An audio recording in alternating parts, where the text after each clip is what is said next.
You are now entering a dangerous liberty zone where God-given natural rights are held sacred and exercised. This is your warning. Tyranny, fascism, and censorship will not be tolerated. Ideas will be exchanged freely. Rigorous debate and open discourse is encouraged. If you are weak and your beliefs are fragile, you should leave now. Prepare yourself. We are now live on the Dangerous Liberty Podcast. All right, folks. Happy Tuesday out there, everybody. Hope everybody's having a great day. We got a lot to cover. There's a lot changing as far as things going on with the war, the operation, the military operation that's happening in Iran.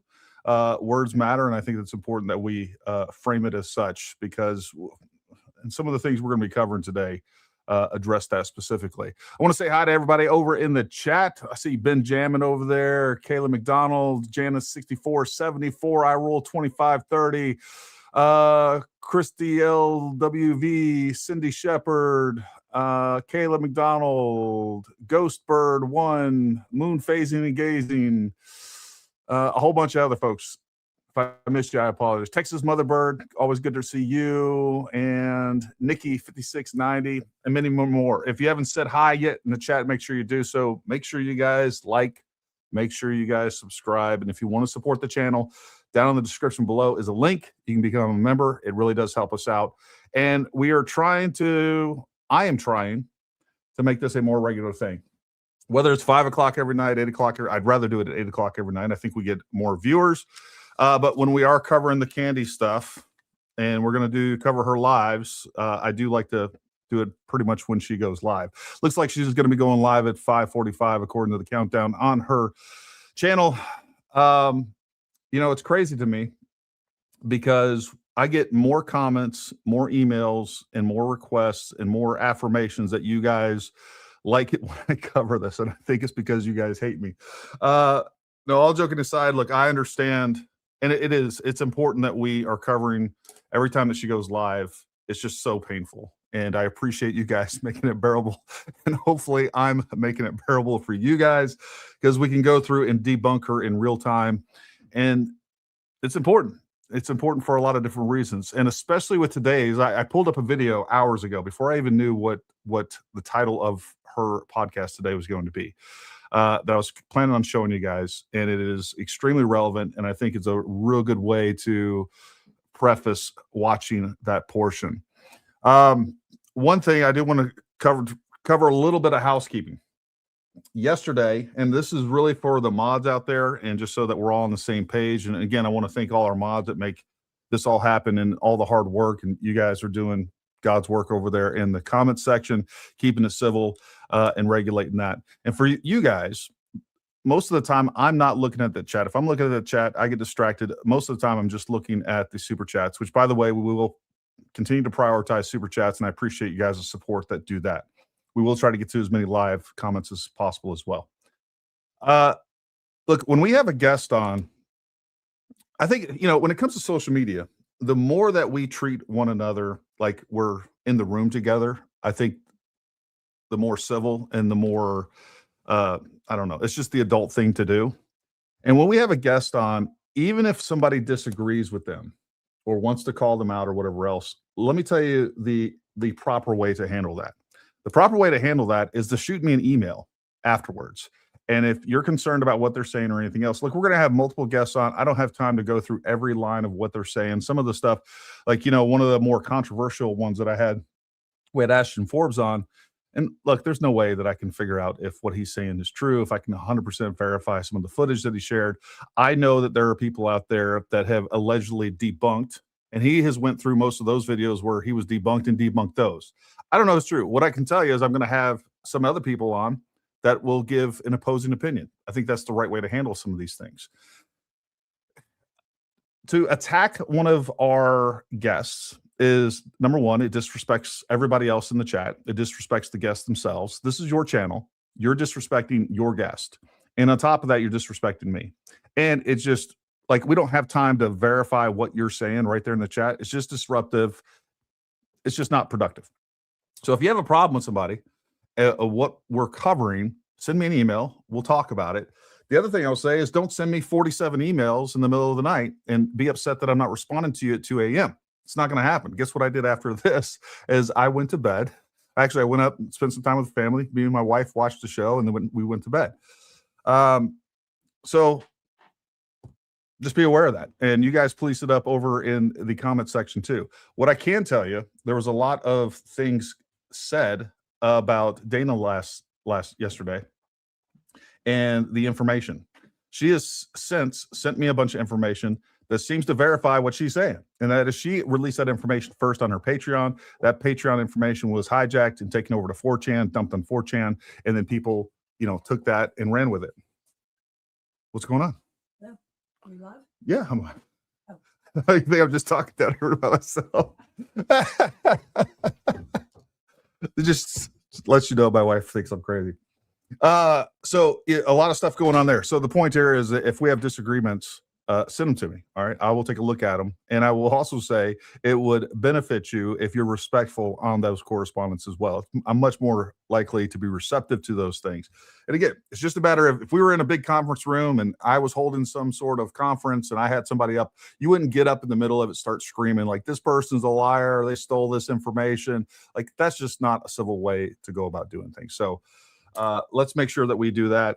And again, keep things civil over there. And moderators, you understand that. Look, I take it as a personal disrespect if you're attacking a guest of ours. I really do. And if you have a problem with it, it is my responsibility to take it with me in an email.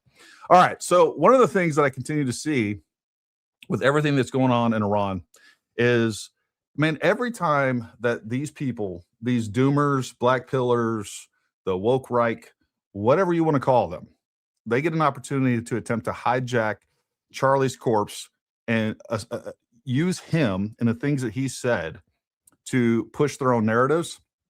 They do it every time. And they will twist things. They will omit a lot of information. And it's just a complete distortion of information. I don't even want to say distortion of the truth. It's not truth. It's intentionally deceptive. And they're continuing to do this. One of the things that I want to show you guys real quick, and I know there's been a lot of discussion or claims that all the Charlie Kirk episodes have been removed. Some of those have been taken down from Spotify. I don't know why, but what I can tell you is every single one of them is available on Rumble. I don't know what the reason for all that stuff is, but if they were trying to hide something, I would think that they're keeping them on Rumble. There's probably some sort of other issues going on with Spotify and or YouTube, and they've never put full episodes on YouTube, just so we're clear on that. So it's another one of those lies, but I want to share this with you real quick.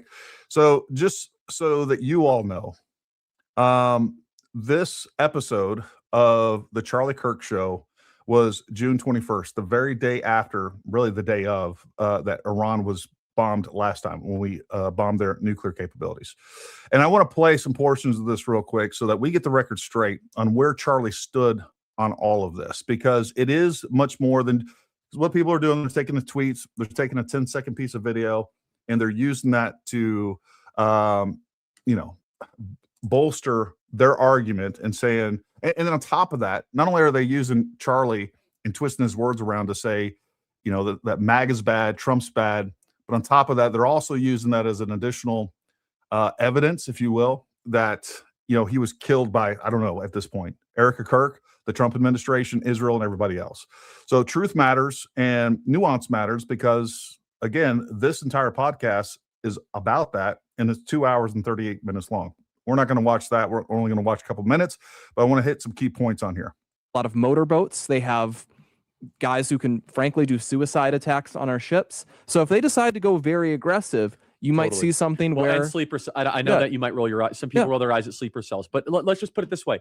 Forget sleeper cell. What if there's just a sympathetic Iranian, like a sympathetic Mohammedan that's here, potentially that might... Radicals, if a guy just gets angry and he goes and he rents... And look, we've already seen this happening. All right. We saw the shooting in Austin. We saw the shooting in Austin.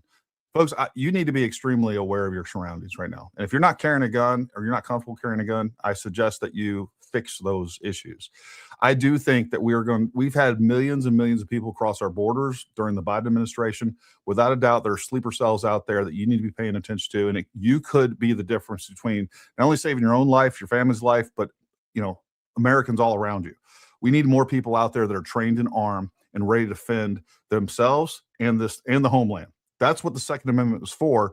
Even if our founding fathers never foresaw these sleeper cell terrorist organizations and terrorist attacks. So, folks, that is a real thing. It's more real than ever, and you need to be paying attention to what's going on around you. It's a U-Haul truck, and he drives it through a 4th of July celebration. Those are happening in a couple of weeks. So I mean, so again, I'm not here to fearmonger. I'm just we're going through here just factual threat analysis. Now we're getting tons of emails, freedom@charliekirk.com. And based on the chat, my team is saying it's about 50-50. Let me tell you where I stand. And you guys know. And by the way, one day I'll tell you everything I did this week. Blake knows. But all I can say is that my position privately has been my position publicly. I trust President Trump, and I've been very consistent. But I have and still do know that when you enter situations like this, they can escalate. I've always been against a nuclear weapon. No one wants a nuclear weapon. All right, so he made a point already once, and by the way, he did that earlier in the show too, that he trusts President Trump. And there's some more information he's going to share with you in a minute as well. And this is after the strikes on Iran the first time. You want Iran to have a nuclear weapon? That's a completely irrational position. I have no time for that. Okay, the more important question, though, and we're going to see, okay, did this actually take out Iran's nuclear program completely? We don't know. Did it delay? Did it buy us time? That is a situation that is kind of unclear. It's a little bit murky. Number two, though, and I think this is a very important component, which is how many Americans might get caught in the crosshairs in response. We should pray that that number is zero. We should pray that that number is zero. And then number three, which I think is critical and that I've kind of been insistent about, is can we make sure that this does not now go up an escalatory ladder? Can we just say in, out, and done? President Trump's Truth Social was basically a foreshadowing, like he wants us to be like Soleimani. I take your guy out, you go launch some missiles, we're done.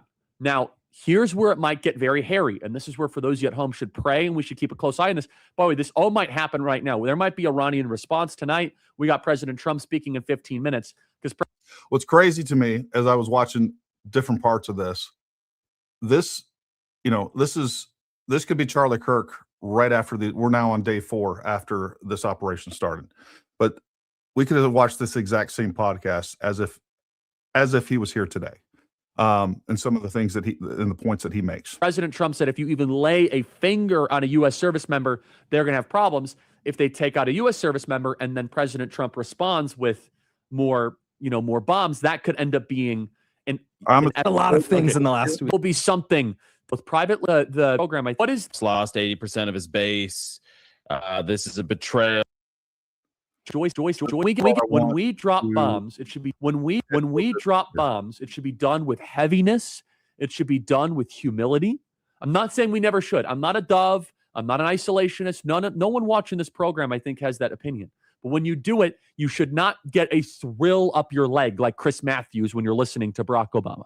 All right, I want you to listen to what Charlie Kirk's saying. He's like, I'm not an isolationist. I'm not a dove. I'm not either on side of this. What he's saying is it has to make sense to us. It has to make sense. And the juice has to be worth the squeeze. And that's what we're dealing with. Look, Iran is a problem that has been kicked down the road from administration to administration to administration. Back in June, President Trump let Iranians know that, hey, we are serious. The Iranian regime, look, we are serious. We will use force. You are not going to have a nuclear weapon.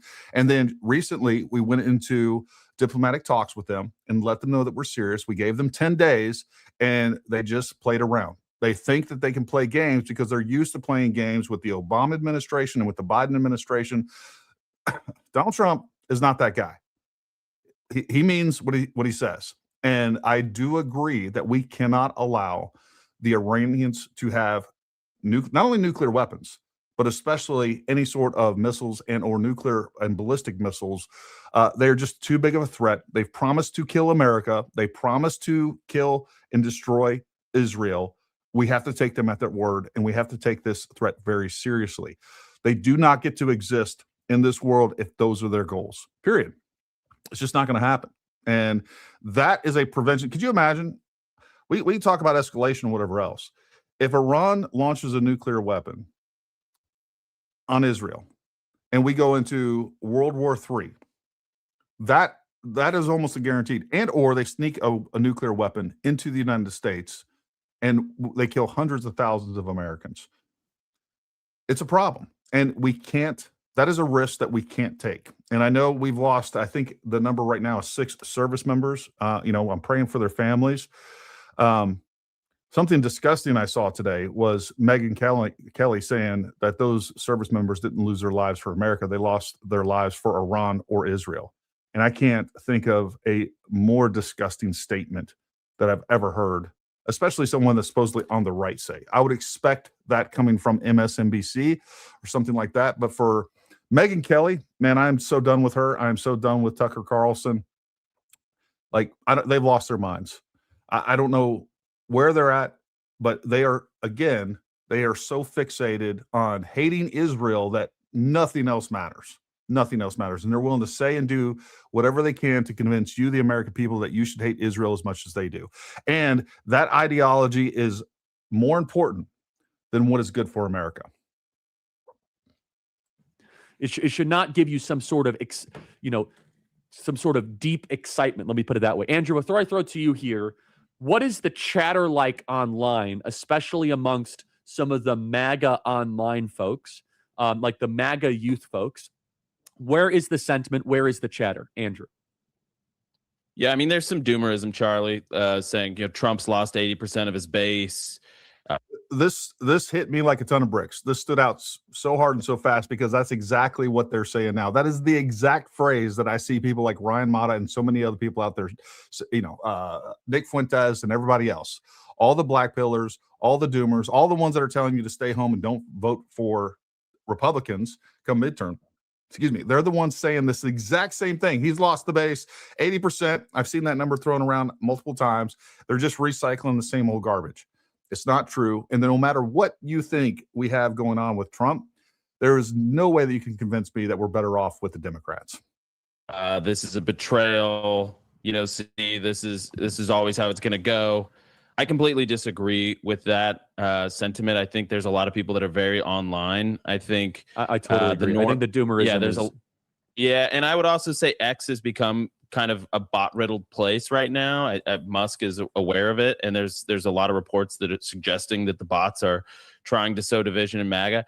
I want to give you credit, Charlie. You have been steadfast, even at times when I would waver or when Blake would throw out contrarian positions. You have been steadfast, and you have succeeded in frustrating both sides, remaining true to your beliefs that we should not rush into this with some sort of zeal or a fevered, desire for war and just to drop bombs. Some of our friends haven't. Yeah, some of our friends haven't understood it. A lot of our enemies have doubted your position, and I just want to say it's been consistent and sincere, and you've had the president's back in spite of that. And I want to give you a hat tip because you don't get enough credit for that, Charlie. Well, thank you. It means a lot, and it's been a unusual week because I've had friends in different camps annoyed, and it seems that everyone that isn't like either no intervention or like hyper intervention actually has been very appreciative. And by the way, the show is doing better than ever as a result. People seem that are very, I think, fair and nuanced and take measuring in the complexities has been, very well received. So it's very. And that's the point here, people, is all of these people, mostly again, the left and the far right or whatever they're called these days, they want you to believe that it is a binary choice. It's all black or white. And that's just not how the world works. The other thing, and later on, I think in the around the 40-something minute mark, he talks about something that I said. I had no idea he was talking about this back then. And I said this a couple of days. Look, this is not Iraq and Afghanistan. Number one, it is a real and clear threat. It is, we have more justification to attack Iran than we ever did with Iraq and Afghanistan. It's not even close. This is a real and present danger and potentially an existential threat if we continue to kick the can down the road. So the parallels, and I get it. All of us Americans are war fatigued. And trust me, I know countless people that have lost their lives, people that I served with, people that were maimed, people that came back from Iraq and Afghanistan and ended up taking their own life, people that are just shattered from PTSD. I understand more than most the cost of war, but I also understand the point of war. And that is sometimes you have to have some sort of military action or maybe even a full-on war to prevent greater losses of life. That's what war should always be used as, is prevention. The problem that we had with Iraq and Afghanistan is we had very unclear objectives, really no objectives. And then we saw the military industrial complex decided to capitalize on that and knew they could exploit it for billions and billions of dollars. Billions and billions of dollars. We can't let them get involved in this, and that is the key. And we've seen this time and time again that the Trump administration and Trump himself has been an adversary, number one, to the idea of these prolonged wars, and has been adversarial to the military industrial complex. He's not that guy. He is not the same people like the Bushes or Obamas or the Bidens. Like, we voted for this guy because we trusted him, because we liked his policies, because he, and you know, Trump doesn't say what he doesn't believe. Like, we all know what Trump is thinking every single time because he's out there. He says it. He lets you know what's going on.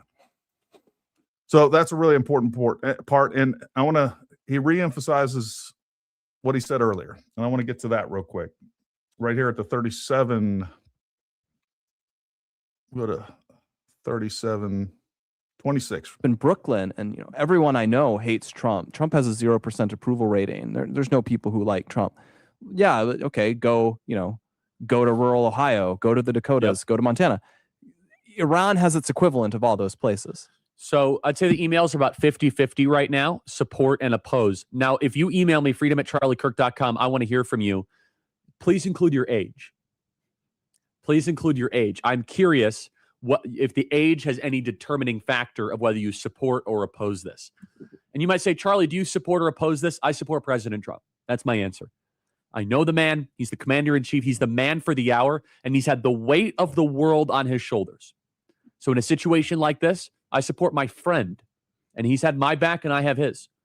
It's my perspective. By the way, I also look at this and I say, and I understand the arguments of people that, you know, oh, don't intervene and all that. I get it. But boy, have we not exhausted so many diplomatic channels and options. Here is Netanyahu, 261, praising and congratulating President Trump. Play cut 260. All right, so we're in the exact same spot that we were back in June. And that is, we exhausted all diplomatic options with these Iranian terrorist regime. And I think it would be foolish of us to just pretend that it's not going to happen. And just to continue to ignore them, where they continue to build their military capabilities, their nuclear capabilities. It'd be foolish. It really is. Like, they're telling you what they want. Death to America, death to Israel. And I just don't know how you can sit back and ignore that. And yeah, it may end up being, we may end up escalating this. I hope that we never have to put troops on the ground. I don't want to see that. I hope that's not the case. I don't think that's going to be the case. We'll continue to watch what develops. We've had a strike. We actually had the embassy in Dubai hit. I don't think there was any casualties from that right now, from the last report that I saw. Overall, I think we can do this with, between dropping bombs, launching missiles, this can be a remote war, if you will. And we are more than capable of making that happen. We'll just see how things develop and keep an eye on it and continue to update you on that. Real quick, I do want to go over to here. This is going into the episode that we're getting ready to watch with Candace. I thought this was just a really great way to kind of begin this. And this is by Hannah D16809. If you're not following her, go follow her. She's putting out a lot of great content as well. Because it just shows you how blatantly Candace will lie to get her point across. Anyone is trying to tell you Erika is not posting her mother in the way that she is without intent right now. Okay. She didn't post her mother for years.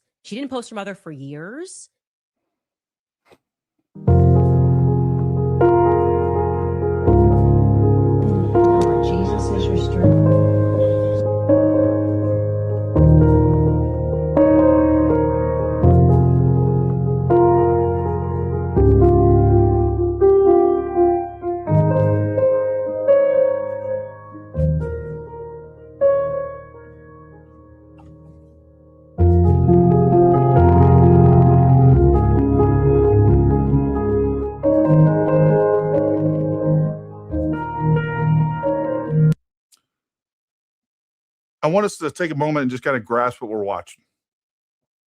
We're watching Erika go through her mother's decline. And this is February 17th. And then moves on and moves on. And of course, we know what happens in September 2025. She loses her husband. And for this woman, Candace Owens, to attack Erika Kirk throughout all of this, there is no evidence that Erika Kirk has done anything wrong, that has done anything dishonest, that has done anything nefarious, and definitely not involved with Charlie Kirk. The amount of evil that I feel coming from this, and disgust and resentment that I feel towards Candace Owens, watching this all play out and exposing myself to her hatred every single day, and just watching the dishonesty, how she's constantly twisting things, how she's constantly jumping to conclusions, alleging things with no evidence. It's one of the worst travesties that we've ever seen in public in the history of this nation. It really is. I mean, it can't be overstated how disgusting what is going on is, and how many people are willing to jump on board with it.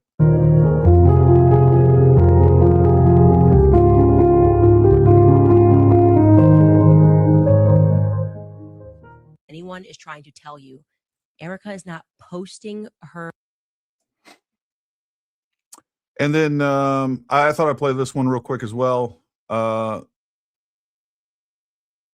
Natalie Jean Beisner, if you're not following her, she has been the most consistent. Like she was coming out against Candace.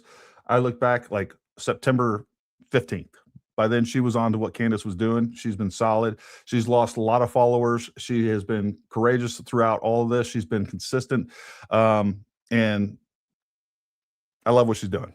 She's one of the most brave people out there. And we're also going to talk about this Project Constitution post here right below that. You stayed at home for 8 months studying the Bible. You never checked Charlie's texts. You never knew Charlie was afraid for his life. Charlie had a neck of steel, dangerously pathological.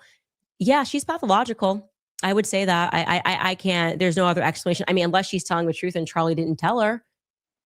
Now, Natalie appears to states, Candace just admitted Charlie thought Candace was going to kill him. And maybe Candace did. If she's saying that in jest, obviously. If her reasoning here is that Erika didn't get a text from Charlie about his fears over being killed because Charlie was worried Erika herself might do it, well, Candace didn't get a text from Charlie about his fears either, right? So obviously he thought Candace and her fans were going to kill him. While we're on the subject, why didn't Candace get a text? In all seriousness, I mean, they were so close at the end and all. Wouldn't he text his David, his best friend to whom he was spiritually connected, all about how he thought they were going to kill him? And that text specifically, when he was talking about he thought they were going to kill him, he was specifically talking about the left. And maybe they all did know who he thought was going to kill him. The only way that would make sense is if Charlie thought Erika was going to kill him and didn't text Erika. I wouldn't text Erika, Erika's going to kill me. Otherwise, why is your husband not telling you he thinks he's going to die? Because the same reason I wouldn't, if I got a text like that, I most likely, and I was in Charlie's shoes, I wouldn't tell my wife either. So she doesn't worry about something that we don't know specifics on. We don't know if it's going to happen. Not really that much we can do to prevent it, and so on. Now you can make the argument like, oh, you want your wife not to be worried and stressed out about your impending assassination, which is likely coordinated by a foreign government. But I feel like maybe after you were assassinated and you had the phone and access to Dan Flood, who as I broke the story, he did not get fired from Turning Point USA. He had one job, he effed it up, and he did not get fired for some strange reason, which a grieving widow might do. I feel like Dan should have told you that. Andrew Colbert, the PR guy, should have told you that. You guys are coming up together on Charlie's day of Charlie's burial. You're plotting together to say, what should we tell the public? Together. Oh, we'll say he had a steel neck like Superman. He didn't mention that to you? Little sidebar. Sorry to feel bad for Andrew Colbert. I feel bad that they've made him be the person that has to lie and he's kind of catching all these strays, but she's been the hand directing him. I now know that because of the firings. Erika has been directing the messaging from the very beginning. So she went straight from her husband being assassinated to assuming the chairman and CEO to Zoom calls and directing the PR messaging. Andrew's out here catching strays. I don't know why you do it, Andrew. I've got an idea though. We're going to get to that. Maybe you're not the Project Constitution, the biggest grifter and liar on the interwebs, bombshell Erika Kirk, Tesseract School directly linked to Fort Huachuca. Is Erika really grieving widow, or is she an operative? Candace Owens just sent shockwaves through the movement in tonight's episode of The Bride of Chucky, and the dots just connected in a way that is absolutely bone-chilling. Man, if you watched that episode and you saw any dots connect, I want some of the psychedelics that you're taking. Candace posed a question that should haunt every Turning Point USA donor. Why was Erika Kirk's childhood school named after the secret CIA program, and why does it lead straight to the heart of the military intelligence base tied to Charlie's death? The Tesseract Looking Glass School. Candace reveals that the elite school Erika attended in her youth. Tesseract, CIA link, Project Looking Glass. Man, these people are insufferable, to say the least. All right, let me hit some super chats real quick, and then we will steel ourselves, and we will jump over and watch Candace if she is live. I think she is going live right now. We'll check that out. All right. I can't stand that. All right, here we go. Stephen Vacanti gifted 5 Paramount Tactical memberships. Thank you very much. We will be doing a members only show. You know what? I might just do it tomorrow. Look, we're going to plan on doing a members only show tomorrow. I'll let you know when that is. Tucker, Megan, disgusting. All of them. Couldn't agree more. Sleeper cell related ish. Austin Soros, DA, impaneling a grand jury to indict the officers that killed bar shooter. What can we do about these DAs? I haven't seen that. I'm going to check that out. Thanks for letting me know that. I haven't seen that at all. I'm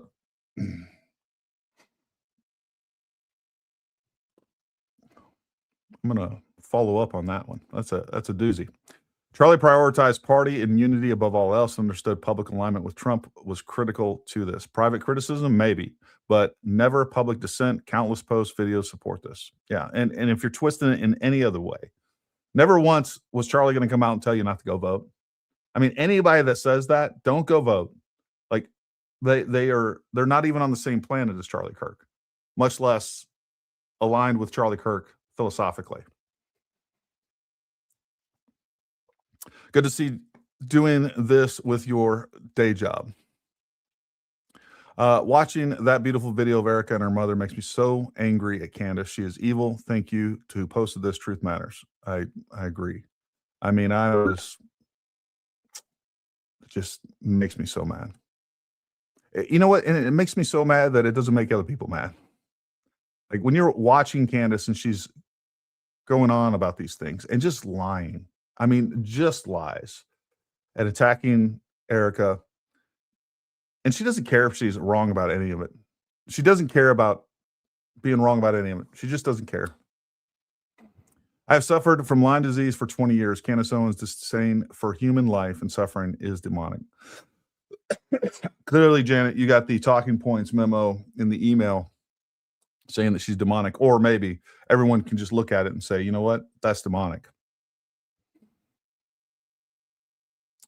We shield our loved ones many times. I would be calling my wife and daughter when we had incoming. I never let on to them what was happening and just said goodnight, then headed to the bunkers. My wife never knew when we got into a firefight. I would often call her. I would let her know that we're going on missions, and have never. That's not true.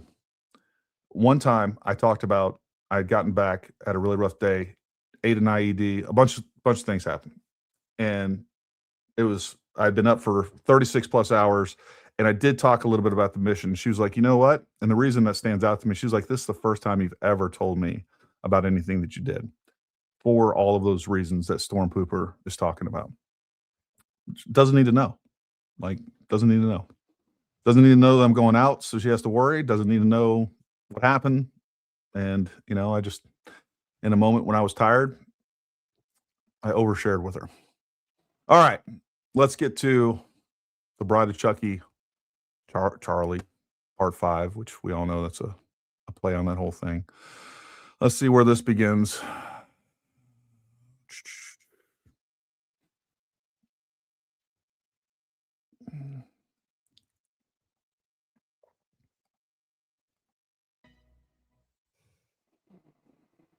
We'll get rid of this crazy chat. Okay, so we left you guys off at Tesseract, right? Erika's at Tesseract, formerly the Looking Glass School.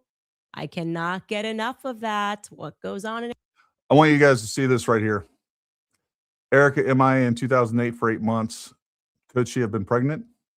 We knew where that was going to go. You talk about some just nasty, vile things. If you go and look in her comment section, it just tells you what type of people are over in the comment section of her videos. I don't want any of them as followers. Couldn't care less. I don't want those people around me. Don't want them around my family. I don't want them on commenting. I really don't, unless they repent and change their ways dramatically. Arizona.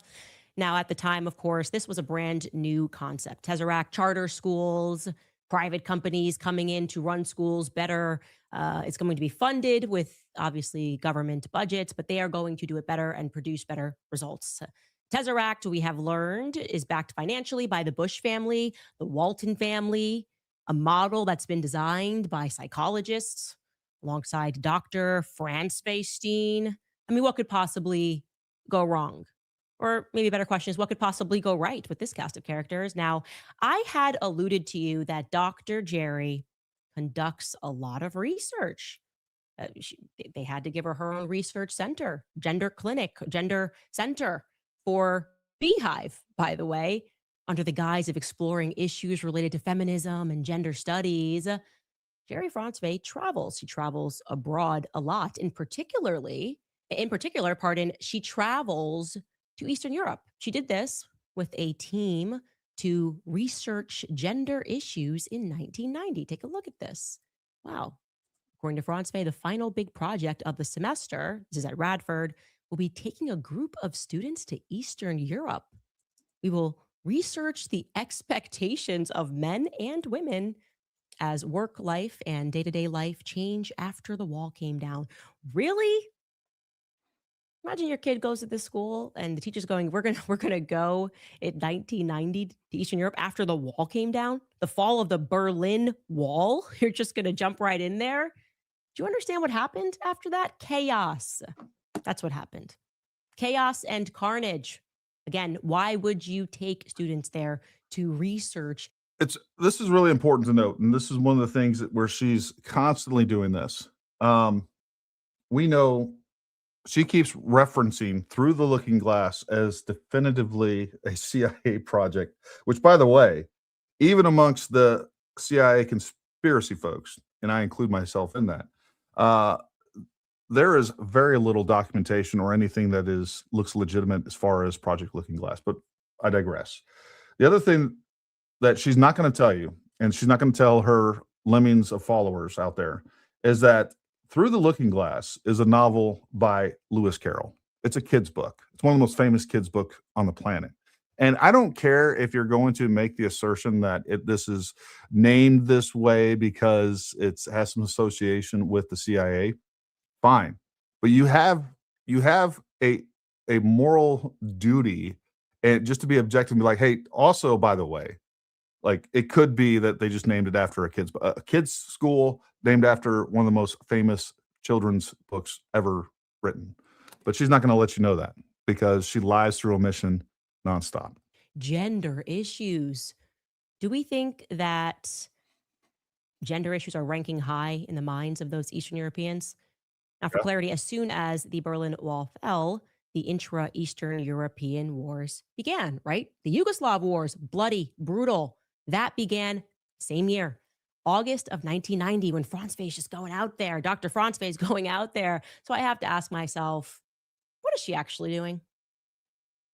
Let me enter this into the conversation. Are you guys aware of how many children go missing during times of war, during all that chaos? How many kids are trafficked during the fog of war? Now, I know this because one of my best friends in college was Romanian. She grew up with real gypsies grabbing children off the street. She would tell me a story about how she was almost trafficked when she was a child. And it makes you wonder, where exactly, when they are taking these children, where exactly are they taking these children to? How could that go unnoticed? Now, I still will feel this way about Dr. Franzway. I will state this unequivocally. I don't think Dr. Jerry Franzwey, who is a verifiable fraud, was there in Eastern Europe researching gender issues. May she rest in peace. But that's my opinion, and I'm sticking to it.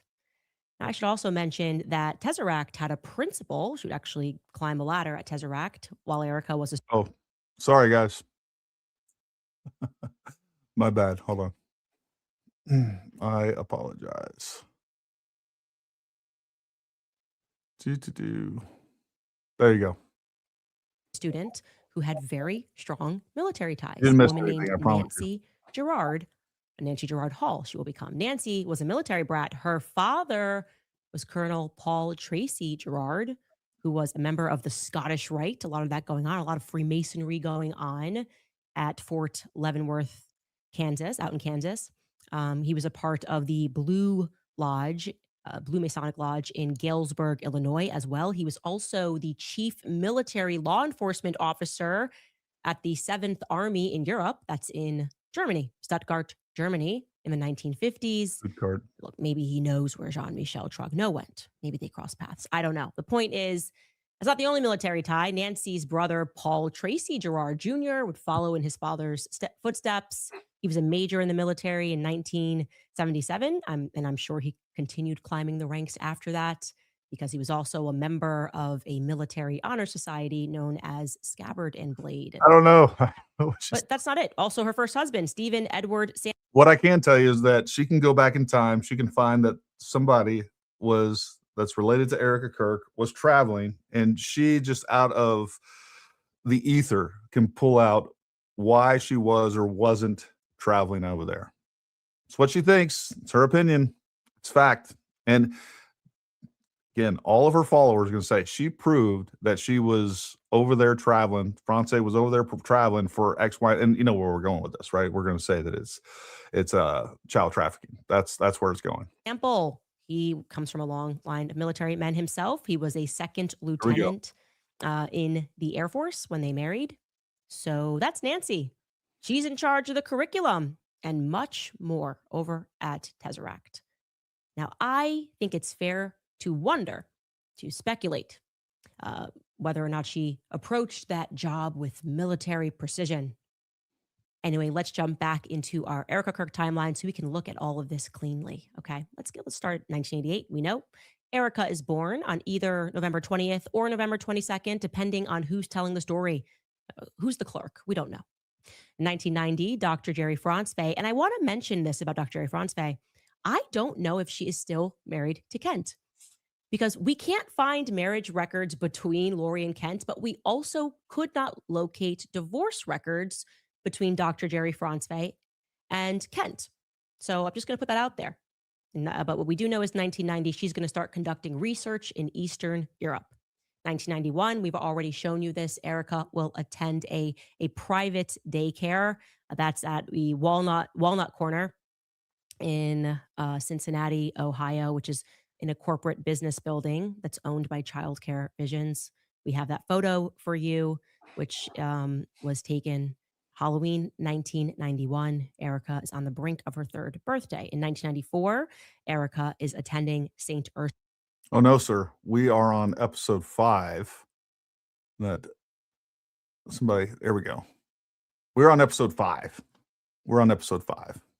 Ursula Villa for kindergarten. That's, again, 94 to 95.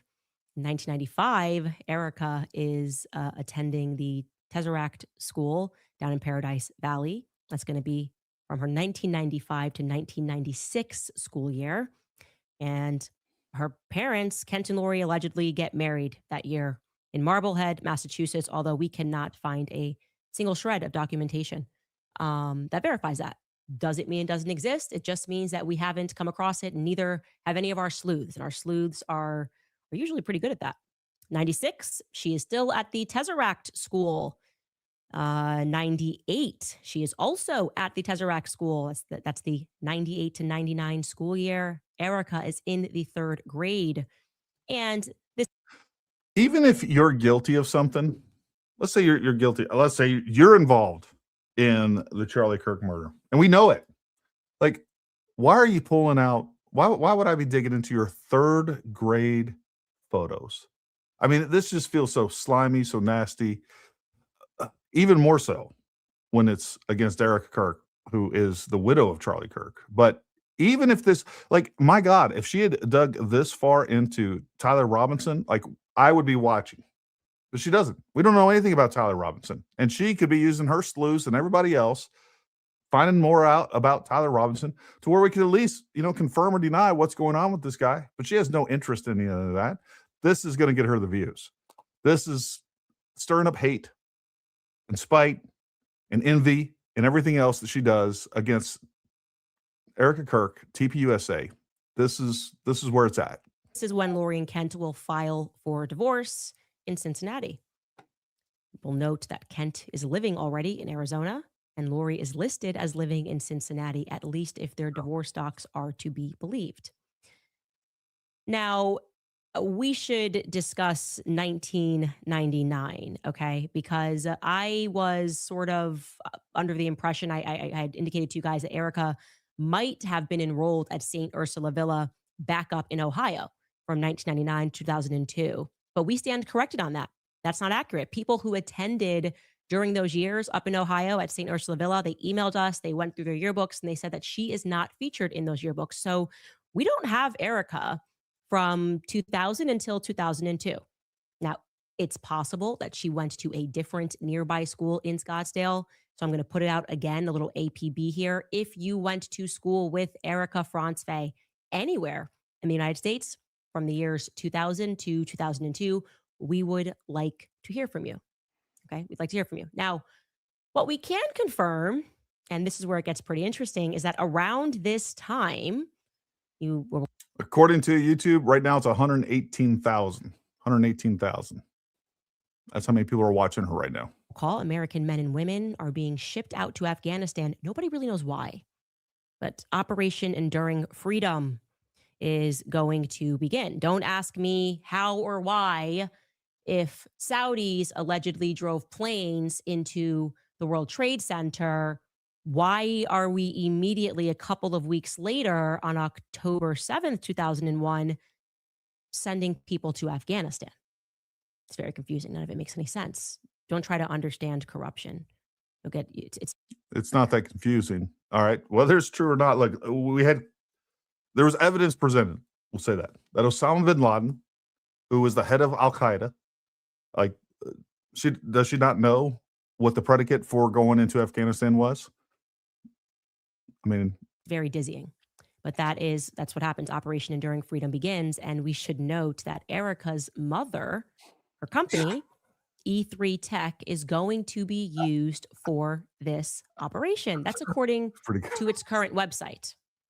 Okay. E3 Tech has a website, and on its... I think that could be the opposite. All right. So Drexel says, sources tell me Candace sleeps in a blonde wig and makes poor George wear a Charlie mask to bed. I think, we know it could be the opposite. George is wearing, Candace is wearing the Charlie mask and George is wearing the blonde wig. I think that's what's taking place. Website, it tells us that they participated in Operation Enduring Freedom. And not only that, because don't forget, like, Lori at some point falls and bumps her head, and she's Steve Jobs, she's Nikola Tesla. I don't know. She's just a tech genius. She is even going to eventually win an award for her contributions to Operation Enduring Freedom. Did Erika go overseas with her mother during those years? Maybe in 2001. I don't even know if Lori went overseas during those years. I'm just telling you that according to their own website, E3 Tech, they received an award for whatever they were doing for that operation. We'll leave that open-ended because we truly do not know. Okay, so let's get back into our timeline. Let's take a look at 1999. Again, we don't know where Erika is for that school year, but that's going to be the year that Lori files a lot of different companies, corporations. December 1st, 1999, with the help of Rick and Donna Erpenbeck, she forms Virtual Registration International Incorporated, again indicating that she's going to be doing some work overseas. She also forms Intelemet, the Incorporated, on September 24th. Lori Franzfey also is going to form Intellimet International Incorporated of Delaware on December 2nd of that year. Okay. She's getting ready to do business. Uh-oh. Go to the year 2000, Tesseract School goes bankrupt. Millions are apparently missing. You don't know where Erika is that year, but you can see for-profit corporate drive to run public schools. It's gone. It just has a full-blown meltdown, and that ends that. In 2001, as I mentioned to you, we got 9/11, we have Operation Enduring Freedom, and Lori's E3 Tech company is going to be used for that operation. 2002, we have no idea which school Erika went to. We'd like to find out. No, Kayla, you are not dumb. We are all lost because, again, we're jumping from multiple different organizations that Lori is creating. Now we're back to Erika Kirk and her going to school. Like, she can't stay on track. Like, and there's nothing cohesive about any of her narratives. It is so, no, you're not the only one. I mean, I'm trying to pay attention here. I'm also looking at your comments. And it just doesn't make sense. In 2003, Lori Franzfey forms another Intellimet company. This one is Intellimet of Arizona, LLC. Okay. Oh my God. She forms that on January 9th. 2005, we've gone over this. Now we can document Erika. She is at Notre Dame. She is playing basketball. She also is in the pageant world. She wins first runner-up of the National America Miss Arizona pageant. But the most crucial part of 2005 is what Lori Franzfey is doing. Because people have pointed this out, but there is a relic that shows you that she received money from the government. iMet Laboratories. She's listed in the House bill budget. She's receiving money from the Department of Homeland Securities. Oh my God. iMet Laboratories. Perhaps we could not find formation docs for that, but maybe we can assume that that's related to Intellimet because she's starting all at Intellimet, Arizona, Intellimet. That could be shortened from Intellimet Laboratories. Okay, what is she doing for them? In 2006, we know Erika's going to win the National American Miss Teen pageant. She gets that chance to travel and to meet Senator John Kyle. She also is going to present plans for what nobody knows to Rep. J.D. Hayworth. And she gets involved in charity, Andrea's Closet, which is going to work with the hospital in Winslow. We showed you this article. This truly is the best version we could find. I know it's very smudged, but I wanted to point out to you that somebody emailed me about this article. Erika sort of tells this story. We received an interesting email because we showed you this article, and in this article, I'm going to read for you what it actually states. This is Erika speaking. She says, quote, "Winslow has so much character. We love stopping here." And then the writer continues, she and her family have come through Winslow many times on their way to basketball games around the state that she plays in. The email we received came from a very credible person. I will leave it at that. I'm going to protect this person's identity. Of course she is. If we knew who they were, we could verify if the information is true, and we can't have that. This is 10 times worse, actually. But the similar things that we're being fed here is exactly why everybody abandoned MSM. These narratives that were pushed in spite of, when they were going after Trump and they were going after, the Russia hoax. It was these narratives being pushed nonstop with these anonymous sources. And we were like, no, this is dumb. This doesn't make sense. We're going to go find other sources of information. This is exactly why. And this is all she's done. She took the losing formula, the formula that everybody out there did for the most part and should reject. And this is how she builds her entire case. It's nothing but narrative. It's nothing but these assumptions, speculation, imagination, jumping from one thing in a lot an illogical conclusion, jumping from one point to the next and filling in this information gap with whatever she wants, and then whatever other information that she doesn't have is filled in with anonymous sources that she won't reveal to you. It's beyond trash. It's beyond trash. Said that is BS. That is BS. They explained to me something I didn't know. Maybe you did. But in the state of Arizona, 80% of the population lives in Maricopa County. And the person went on to say, I'm very familiar with basketball. I can tell you that at most, because of the way that they structured doing teams and traveling teams, Erika would at most, if she played for all 4 years of high school, because Winslow is located 3 hours outside of Scottsdale, she would have only gone to Winslow 2 times. So this is just, her mother is involved in this, immediately flagging this as weird. How did she get involved with this hospital? Elsewhere, she says that she also loves to do charity work abroad. That would imply Erika has already been abroad, right? Okay. I don't know what, she doesn't necessarily just, she wasn't just necessarily only playing for school. I don't know the case, but my kid wrestles. All right. He doesn't wrestle for school. He can jump from one league to the next, to the next, to the next. We could wrestle year round. And each one of those leagues, and there are school leagues as we get into in clubs, as we get into high school. But right now, he's wrestling on multiple different clubs and all over the place. We just came back from a 5-hour freaking trip 2 or 3 days ago. So, like, she doesn't know what she's talking about. There's no way to know, at least right now, without more information, if she wasn't playing basketball on multiple leagues outside of just school. But of course, I mean, if an anonymous source says it, it must be true. She's already been abroad. So was she with Lori? Did Lori and her travel to do some stuff with the military? It's a fair assumption, or it's a fair question, rather. They haven't answered our earlier questions. So probably no chance that they're going to give us clear answers on this either. We can jump back into our timeline to relevant portions.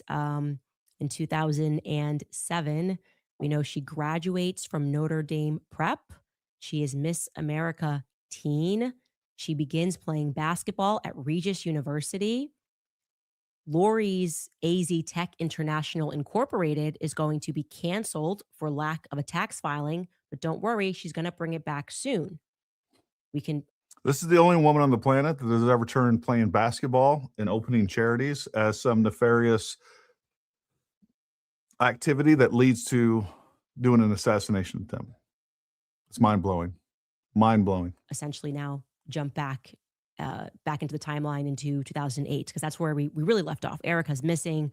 She's locked away like Cinderella. She's reading her Bible. She's only seeing her pastor while... I mean, look at these exaggerations. Look at these wild exaggerations to push home and continue to make anything that Erika does or says suspicious activity.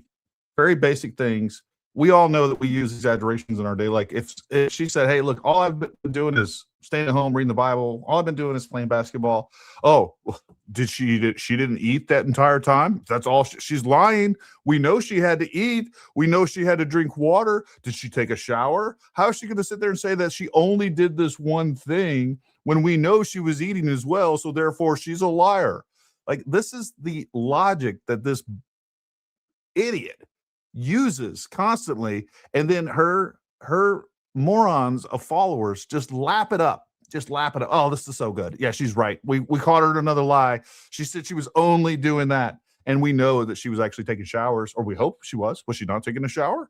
Is she not taking a shower because she was planning on killing Charlie Kirk 15 years later? Like, this is the lunacy that this woman exposes us to. At Regis University for that 2007-2008 school year. I should mention Erika was majoring in business administration. Okay, that was her major. And that record, that relic of her, is still available on the Regis player bio. It tells us what she was doing, majoring in business administration. Now, we can assume while she's locked away the following year, and this is a kind assumption, that she continued her studies online. But in the future, she's going to edit and say that she majored in political science from the beginning. That's not true. What we do know for certain is that it's going to take Erika 5 years to graduate college. And for some reason, in this year of 2008, Lori's going to receive a lot of money from the Army National Guard. IMET Laboratories, again, associated with Lori Franzfey, is going, the Army National Guard, is going to have to disclose that they gave $2.4 million to IMET Laboratories. Oh my God. Take a look at that. Look at it. J3, J6, that's got to do with like cyber security, cyber operations. So Erika already, via her mother, who she claims raised her as a single mom, she didn't, unless maybe her mindset, it was the single mom because Erika was over on a base with her mother. But we now know that during this year, this crucial year where Erika is missing, her mother is going to wind up having received $2.4 million. I mean, So because she gets a DOD contract and she's awarded services fees, I don't know if this is a full contract or it's just a one-time we don't know. I don't know from that. She automatically assumes that her mother is on a base. I mean, do you know how stupid that is? Like, there's people that are doing services for the military, for other federal agencies all over. They don't have to go to the location to provide those services. It's this woman. All right, we got to take a break. We're gonna do some super chats here. She's hurting my brain already. I mean, I just get stupider listening to this dumb shit. I mean, it is painful. Wait till Candy finds out the German World War II march song is called Erika 2 with the same spelling. You know what? You got to send that to her tip line because that will be in tomorrow's episode for sure. Oh, a coincidence? I think not. They were using Project Looking Glass back in 1940 or whenever they wrote that song, saw Erika was coming, knew that she was going to kill Charlie Kirk, and therefore, using ancient Sumerian technology, they decided to adopt that song to prophesize Erika's arrival on this planet that would ultimately take out Charlie Kirk because the Jews. Lot posted Austin DA and grand jury, possibly not true. Yeah, that doesn't make sense to me. We'll look into it. There needs to be one question IQ test before you're eligible to vote. A yes, do you support Candace Owens? Is an automatic fail. No vote and mandatory mental health assessment, 100,000 viewers. Yeah. From a model to a secretary to now she's getting all of this money for tech. It's interesting. Let's jump into 2009 because it's a most crucial year. Things are going to start to get spicy. Okay. So remember, going into this, Lori's already working with the United States military. She's receiving millions. Do not forget that. In 2009, Lori Franzfey is going to establish Everyday Heroes Like You in April. In her filing, she will claim that it is a faith-based organization that is raising funds and developing programs for vulnerable children. Okay, they publish this initially on July 2nd of 2009. Okay, Lori seems a bit busy. She's already working with the government. She's maybe in Afghanistan or at least creating tech that's going to be used in Afghanistan. And now, wow, this hero is jumping in and going, I'm going to help vulnerable children. Why does that make me uncomfortable? Do I have a right to feel uncomfortable about that? Do you guys feel uncomfortable about that? Military bases and doing stuff for the military and now there's no military bases.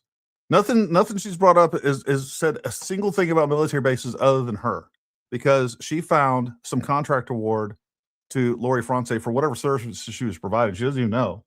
Doesn't mean that she ever went to a military base. She definitely didn't single out a specific military base. Could have been a product that they sent to him. Maybe it was software. I have no idea. But what we haven't established is that Lori was ever at a military base, unless I missed it. Somebody correct me if I'm wrong. But I mean, she just DJs shit in there that was never said. Like, I'm going to help kids a little bit. Maybe I'm wrong. Yeah, you're wrong. Everything I know about Lori, I don't love it. I don't love it because she doesn't. And in October, the same year, right after she establishes this, it is announced that the Romanian government has folks, just to say some of these things and to say it with some sort of belief that you are speaking with authority. Do you know how narcissistic and just like this main character syndrome that you have to be experiencing to say this stuff. I don't like it. I don't like it. You shouldn't like it either. It's clearly suspicious. Clearly suspicious. Agreed to allow America to set up a military base along the Black Sea. Now, that's the first time things are crazy. Erika is going to make the claim, by the way, on a future podcast entitled Free Thinkers Only, that shortly after they established this charity, Everyday Heroes Like You, she's going to go to China to help women who were sex trafficked. So to be clear, she establishes this in 2009. Her mother establishes this in 2009. Where did Erika go to China? When did Erika go to China in 2009? I want you to listen to Erika in her own words. Take a listen. I decided to create something called Everyday Heroes Like You, where we're able to, originally, it was focused on bringing funds and awareness to various grassroots organizations that were in specific communities that would be able to have volunteers that are transparent with their funds, that are actually doing what they're saying they're doing, instead of just having 70% of the funds go to admin and only 30% towards the cause. So really just focusing on making sure there was a home for transparent organizations that people could learn about, get involved with. But from there, it kind of grew into something more global. I was living in China and doing a lot of work with the victims from sex trafficking, and then began to phase that into working with the Marine Corps and the Army, and then was able to work with a orphanage in Romania.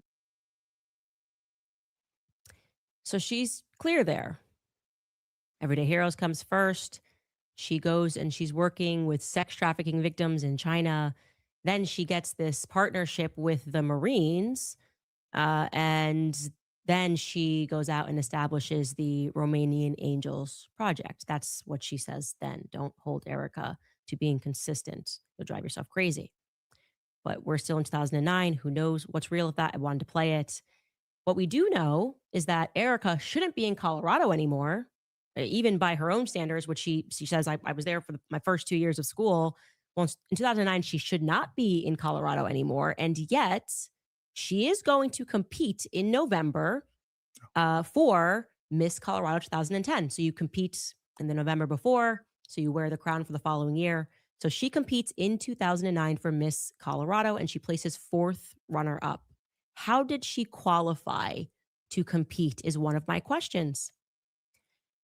Now, I'll have you guys know, you'll see I added a note here that 2009, got the Romanian government agreeing to allow America to set up a military base. That's when you start to see Jeffrey Epstein beginning to procure women from Romania per his emails that are now available. He's going to instantly get his hands over into Romania. Look, he's offering, here is information for the girl from Romania who will receive $10,000. There have been headlines about how often he refers to Romania throughout his emails. There is no question. This headline reads, several Romanian women named in newly released Epstein case files. I'll add here also that the #1 university that he seems to be involved with is Arizona State University, which Erika will eventually graduate from. For the purposes of right now, just know that Jeffrey Epstein, we have emails going back to 2009, right when this base gets established, and suddenly he is interested in procuring models from Romania. Okay, lock that into your mind, because 2010 is going to get crazy. This is the year that Erika will claim that she went to Loyola Marymount in her junior year of college. So that's going to be from fall 2009, spring 2010 about. We can find her in a yearbook or a graduation list. No person has come forward yet and said that they remember attending class with her, but she also could have attended classes online. I would assume, given the amount of travel that she keeps indicating, that she probably did take a lot of classes online. So just wanted to show you that this is when she is supposed to be at Loyola Marymount. So again, here's another moment of omission for Candace Owens so that she can create a narrative, whether it makes sense or not. Number one, because there's something to do with Romania, a huge country, and Jeffrey Epstein, she automatically links that to Erika Kirk just because of the mention. No direct links, no direct emails mentioning her or her organization or anything else, but that's what she's going to say. And now she also just said that Jeffrey Epstein had this connection with Arizona University. Well, guess what? And I knew this to be true, but I just wanted to make sure that we had a complete list. And I would throw it up there, but I'm not going to. Real quick. The following universities had associations with Jeffrey Epstein: Harvard University, Massachusetts Institute of Technology, MIT, Bard, Columbia University, Yale University, Ohio State University, New York University, Rutgers University, Skidmore College, Duke University, University of California, Los Angeles, Union College. Epstein often presented himself as a financier for scientific research to gain access to academic circles. Many relationships were facilitated by individuals such as literary agents John Brockman and various scientists within MIT and Harvard communities. I don't even see Arizona State on there, and maybe he did, but when she's going to sit there and isolate Arizona State University just because Erika went there without giving you this information, that is dishonest as it gets, and we all understand that. On January 6th of this year, Jerry Franzfey creates an LLC called Luminarius with her daughter, the one that she had when she was 14, Deborah Himsel. She's going to follow mommy's footsteps from the very beginning, getting into psychology. It's another charter school company. Okay. Now, in my mind, when I think about charter schools, and I had received an article that was written about the corruption, particularly of charter schools in Arizona, you have to, or I had to ask myself, what are they doing with these charter schools? What would be the benefit of having these charter schools offering better education? Well, you being in charge of schools, you could create records for anybody. Actually, you would literally be able, if you wanted to, and you had some people who were maybe illegal and you needed to get them into school pretty quickly in elementary school, it would be good to control a fleet of charter schools. I'm not saying that's the case with Luminarius Group, but I'm finding this theme to be interesting of charter schools. And again, you can look up many articles about the corruption of the particularly charter schools in Arizona, which begins with Tesseract, and now it continues to move. It's an interesting story. In November of 2010, this is where we find Erika filming November Renaissance, and they eventually put up a trailer on Kickstarter. She in particular is working with a lot of actors, directors, people involved in this project are affiliated with Fort Huachuca and Sierra Vista. Like, that is an intel base. How did Erika get this role? How did this happen?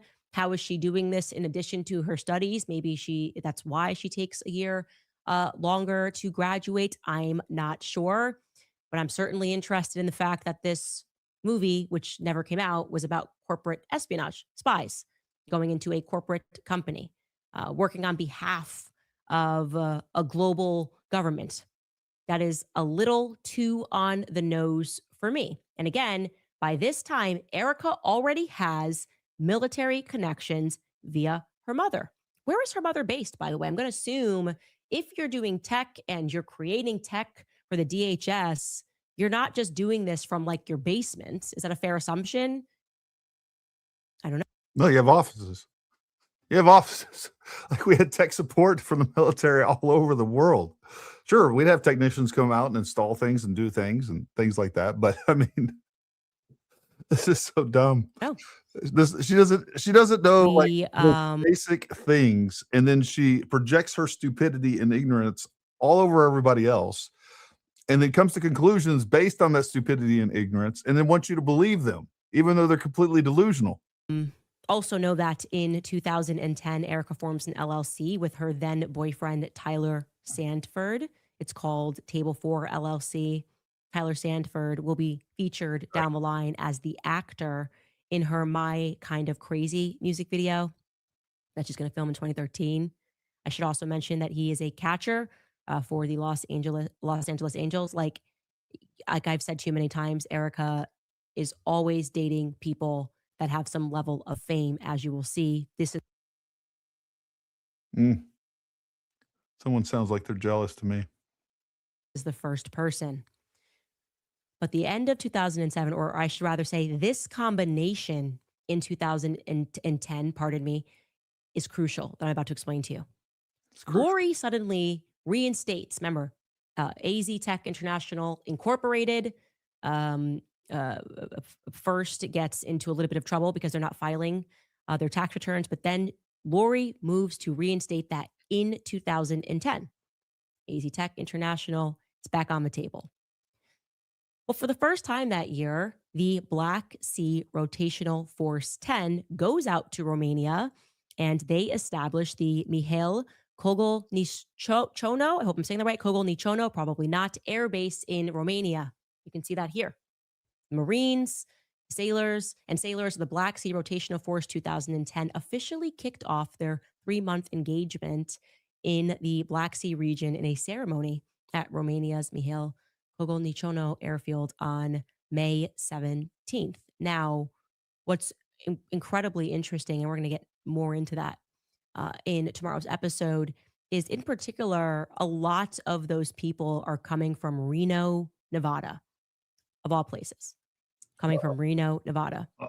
Reno. They are there, the banner that they're using, they're allegedly there because they're going to promote regional stability. We have a way with words, I will say, in the West. Regional Folks, did you know that Reno is so close to hell that you can see sparks?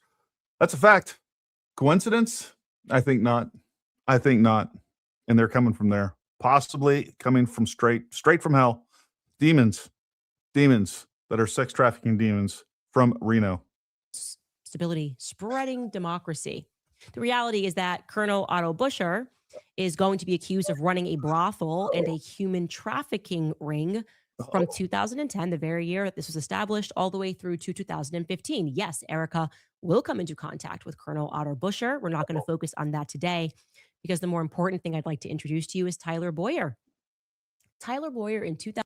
I think she's in contact with the Tate brothers, right?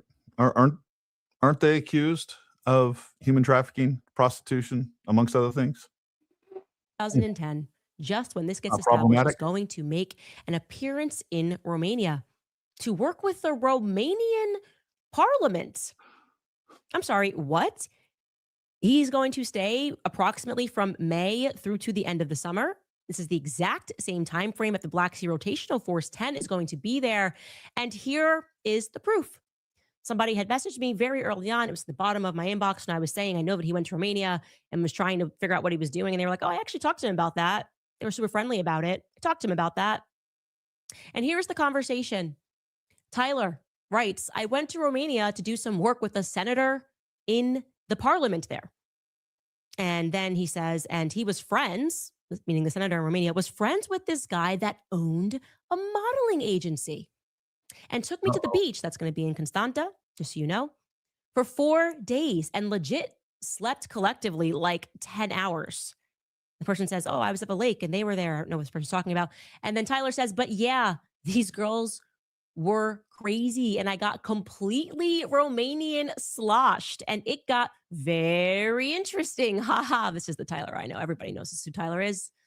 By the way, pretty sure Tyler was married in 2010. Check the records. I think he was married to his first wife in 2010. And also, isn't he LDS? Doesn't that mean he's not supposed to be drinking? Oh, who cares? It's all for appearances anyways. Super Christian company. Who cares what they're actually doing? Let's continue. Tyler says they had this homemade whiskey that was like, I can't explain it, but yeah, the girls were wow. Both. All right, let's take a little break and hit some of these super chats as we go along, just to give our brain a rest so that we can read something and listen to something coherent. In the 1800s, Arizona had a hotbed of French fur traders. Erika grew up in Arizona. French Foreign Legion connection, candy logic. It is. It's as dumb as that is, that's exactly what we're dealing with here. Like, that is, nobody here would be surprised if she said that exact same thing. Erika and her mother are two of the most of the covert people on the planet. Why wasn't Erika nominated to be head of the FBI? Trump definitely missed on his nomination. Agreed. No matter how many times you say the word interesting or critical, it isn't going to convince us. Candace, nothing about any of this is interesting to listen to. of them. I told you he's a sexual deviant. It's like, I mean, there's just so much out there. It's crazy. Anyways, he says, the person said, I knew a few girls from there. Homemade whiskey makes a person frisky. I think that's in a song. And Tyler responds, haha, that's probably. Yeah, this is critical. This is exactly what's going on, or at least one of the elements or one of the objectives of everything that she's doing. She's literally doing her best to make Charlie seem like a moron. She's trying to tear his whole life apart. Exactly right. Everything is an indirect attack on Charlie himself. Like Wolves and Finances is basically trying to say that, you know, TPUSA was this corrupt organization, always has been, which is definitively not true. And I'll tell you why, because they were under attack during the Biden administration. If they had one T uncrossed, one I not dotted, the Biden administration, which was trying to shut them down, would have done it. So we know that they were under scrutiny. And if there was any nefarious activity, if there was any sort of illegal activity going on with that organization, you know, they would have been shut down. And we didn't see that happen. But that's what they're trying to say. This is all going back to Charlie. And these are all the people that hated Charlie, were jealous of Charlie, hated how much influence he had, and they're trying to destroy it. Probably the cause and effect statement of the night. And I can drink a lot so I don't pass out or get weird or anything. Ha. Okay. We can come out of that. Yeah, I pointed that out in, I don't know, we played some video. You can see the Tate brothers behind her and Steve Bannon, by the way.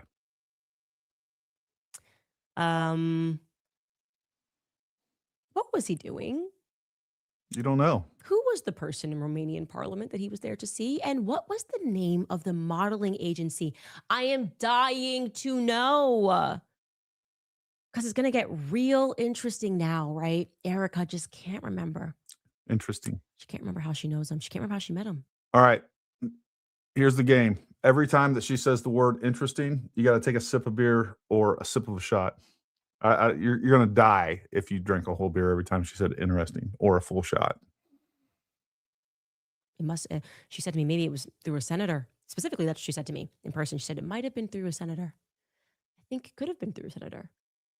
I think it definitely could have been through a senator. Honestly, the vibes are vibing here. I find that you both. She should be in a padded room with a warm coat where she's hugging herself. This is just psychotic drivel coming out of her. Have a little something to do with what's going on in Romania as soon as we get there. As soon as America gets there and establishes a base, which is going to become pretty much synonymous, if you speak to Romanians, with trafficking. Models in Romania? Do you know Jeffrey Epstein, Tyler? Did you guys come across? So there's no legitimate modeling companies in Romania, that every modeling company is involved in trafficking. Like, these are the illogical. And then now it goes from that to, oh, did you know Jeffrey Epstein? Making all of these ties that don't exist out of thin air. And all of her viewers are just like, oh my God, she's so amazing. This is so brilliant. Because he was dealing with models in Romania too. Anyways, we got to figure out, if you guys don't mind. I know they're just carrying on Charlie's legacy. Everybody grieves differently, and it might not be the time to ask. I'd really like to know what model agency that Romanian parliament member was working with, that Tyler had a fun night out with. I think it's a good place to pause before we bring Erika to Romania. That'll be in tomorrow's episode. We're going to take a brief break, and I'm going to give you an interesting update about her uncle, Rick. Oh, I can't wait. All right, you guys, there is something pretty big that Americans keep forgetting behind the news cycle. All right, I'm going to mute her. We'll hit a couple super chats and some live ones while we're not that. I like to get her. That's why I like to start late, so we can skip through all this. Right now, we're only a few minutes behind her. It's not going to work.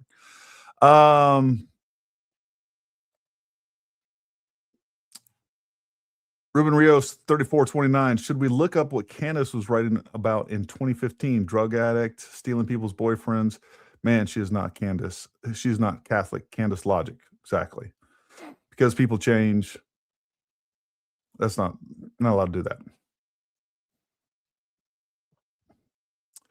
Kim Costello.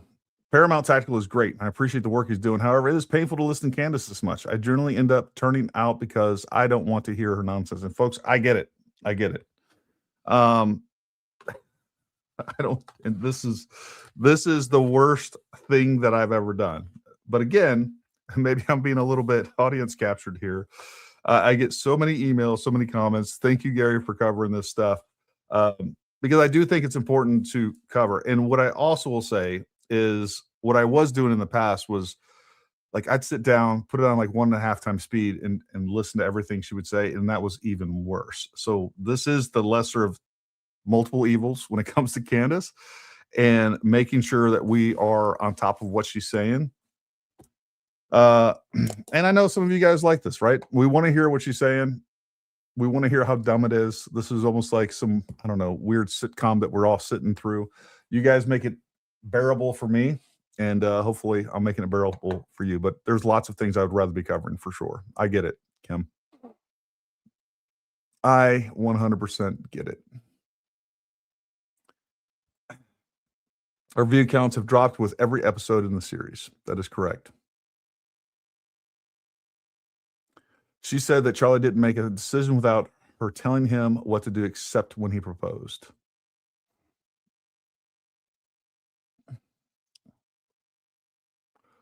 Furthermore, I genuinely believe she's fallen under some kind of evil demonic influence, and I do think that it can be harmful to even listen to her with a critical ear.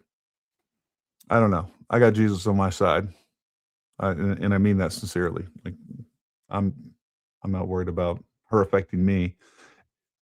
Look, you got to know what's being said so that you can combat the lies. And I know there's a lot of people out there. I keep seeing it pop up. Just don't give her any airtime, folks. It doesn't work. Doesn't work. That's not what we do. That's not an effective strategy. If you continue to let something go forward without any opposition and without people calling out the obvious lies. I mean, some of these things that she's saying, number one, just don't make logical sense. And on top of that, she's just flat out lying. Like that video that we showed you where she said she has been posting about her mother for years. And then we show this entire timeline of, posts on a very, very regular basis from 2021 all the way to present. So most of what she's saying just isn't true. All right, let's see if she's back at it. Was at the airport in Israel with their whole health in Romania with their whole health system bundle that includes their fruits and veggies and their fiber and spice supplements, which gives you 47 ingredients of whole food of nature in Romania. We'll leave it right? Don't you guys just want to know what he was doing? I'm dying to know. It's like the one piece of her life Erika can't remember is how she met Tyler Boyer. It's crazy. And the person that introduced you to your husband. I feel like you and Lori and Tyler go back. Like way back. You know what I'm saying? I feel like you guys have known each other for like since at least 2010. If I'm being honest. I think you knew the Farnsworth and I think you knew the Boyers. That's I'd actually go back further. I think you guys maybe even knew each other since Afghanistan. But I'm going to wait until tomorrow to introduce that. How you guys maybe even could have known each other. I mean, just dancing around each other there in Arizona, all getting involved in the same stuff, charter schools. And then you and Tyler are going to graduate in the same year. It's all so crazy. I need to know. Tell me. What happens? What happened with Turning Point USA? Just got lucky around pilgrimage. See, this is the problem. And I understand this logic, Oscar. The problem is that we're not just dealing with her. We're dealing with all of her sycophants that are promoting her stuff and spreading her stuff, sharing her stuff. And then you have other creators that are sharing and building off of this, like we saw with Project Constitution, Baron Coleman, Ian Carroll, many, many more. Jesse on Fire, everybody. All right, they're spreading this stuff around. And there has to be a counter voice to it. It's not just Candace. There's so much more to it than that. I mean, at this point, the fight is not with Candace. The fight is with her followers. That's who you're going to run into. I mean, you can go and troll Candace's timeline on whether it's her comments in YouTube or on X. She's not going to be bothered by it. But what you're going to do is you're leaving some things there. And then when all of these people are making these comments and just saying things that are factually not true, you can point them in the right direction. But to be able to tell them what things aren't true, we got to know what's being said. And, that's where I'm at with this. Yes, and there Charlie was at the airport in Israel. You saw him. Your mom said, go up to him. She's a pusher, right? Lori's a pusher. I always thought it was so strange how you never mentioned that I was at the airport with Charlie. Just thought that was so weird. You never said that. Yeah, I saw Charlie with Candace because we were actually together for that trip. So interesting. Anyways, it's a tangled web that we weave, Erika. Fun little update for you guys on Uncle Rick. I would argue that he's a fraud. Actually, I wouldn't argue it. It's not my opinion. That was the bar's opinion. Remember, I told you he lost his legal license in 2009, and I wasn't sure what or why or how. I did know that his father, Tony, had bestowed upon him some of that money, but he was like, look, I don't know how this happened or how it got here. Well, there actually was a very detailed article about how he lost his license, and I'd like to share that information with you. We learned the reason. Rick is the movement that is mentioned throughout this article. I'm just going to clear this up for you. The first reason that his legal license was removed is because he didn't pay his dues. Okay, my best guess is the reason he stopped paying his dues in Kentucky was that he was hoping that they would stop their investigation into him, but they didn't. We learned that in 2007, they then opened an investigation into him for the following reasons. Reason number one is because while employed by the Bank of Corbin to perform title searches on certain properties, Rick didn't inform the bank that other mortgages already existed on those properties. So they were issuing loans to multiple people for the same property, right? This means a failure to disclose this information resulted in the Bank of Corbin issuing loans on 4 of the properties that were already encumbered by pre-existing mortgages. Banks just loans, and it's going to this one property. Just so you guys are clear, this is exactly what led. I mean, the irony of all this that she's covering, we have the Tates in Romania that are accused of sex trafficking, prostitution, among many other things. And that doesn't bother her. Nothing whatsoever. To the financial crisis. You ever seen the movie The Big Short? This is what happened. Okay. We continue. The second reason is that Bill transferred 50% of the stock that he owned in B&G Holdings LLC. And that's Bill, his brother, the one that goes to prison for years. Well, we learned that Bill transferred 50% of that stock to an LLC called Bill Erpenbeck Children LLC. And Rick managed that LLC. So Rick's brother, Bill, made the transfer. This goes on without any consideration. And while Rick was indebted to several leading institutions because he stole money from people. And then that went to an LLC controlled by his brother, Rick. And by the way, while they were going through bankruptcy court, trying to find money, you know how this happens after they steal from middle-class people and poor people. And they go, well, where's the money? And people lose their homes. And well, then these people go into bankruptcy court and Bill's like, I don't know where the money is. Well, actually, in this case, the money was in an LLC controlled by Rick. So that's what happened. Rick ended up not only with Tony's money, but he also ended up with a good portion of Bill's money as well. Cool. Thirdly, Rick prepared a deed transferring property to a woman named Anita Andrews, but apparently No. So, all right. So Matt Actual says, how does YouTube work? She's airing the episode, has X number of people watching. There's approximately 1,000 of us here. She's not getting credit for the 1,000 of us, right? Safe to watch her here without supporting. That's correct. She's getting one view from us, one view. So take that, Candace. Which I enjoy that a little bit, right? And on top of that, look, yesterday, just on YouTube, forget about all the other ones, but just yesterday's views that we got on this, it's over 10,000. Content, let me see what we got here. Yeah, so 13,000. All right, so there's 13,000 views just on YouTube that we took from her. All right, and if there's more people doing that, covering her, it's that's a little bit satisfying. I'll take that. He did not record that deed with the county, and the deed wasn't actually signed by Anita Andrews. That's weird. And he then quickly transferred that same property to his mother and father. So this kind of feels like this is deed fraud. There's some sort of fraud going on with property. So I don't know about you guys, but I'm feeling really weird about the fact that he's the witness on these crazy divorce docs. I'm feeling weird. Vibes are not vibing. Ultimately, Rick was found guilty. That's why he had his license suspended, but only within the state of Kentucky in August of 2009. But, and here is the kicker, they found that his actions did not rise to the level of criminality, just professional negligence.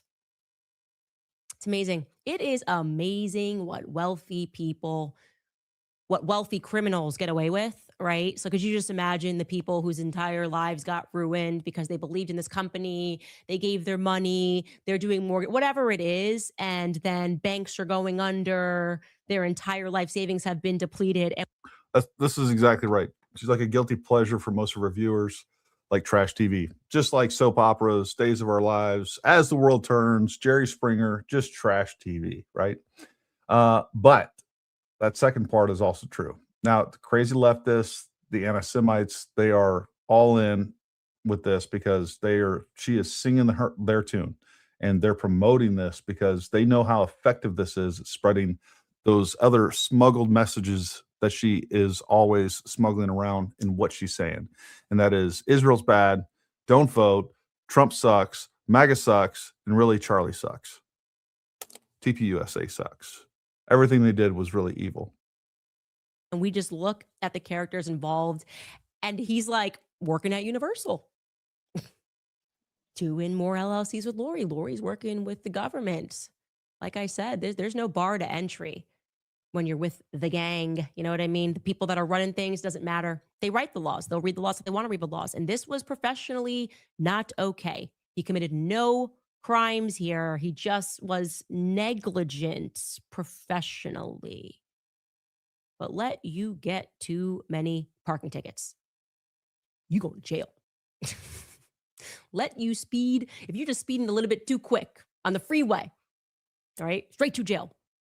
Never get your life back. Oh, you've got a record now. You were smoking a joint. You got a record. Hunter Biden, you're smoking crack down the freeway, recording yourself. You hand in your own laptop. He's like, you know what? I'm like, you know what? We flying high. We can do whatever we want, okay? He's good. He's never going to see a day in prison. Just want to let you know, these are the people that rule over us. Anyways, enjoy your time at Universal Studios.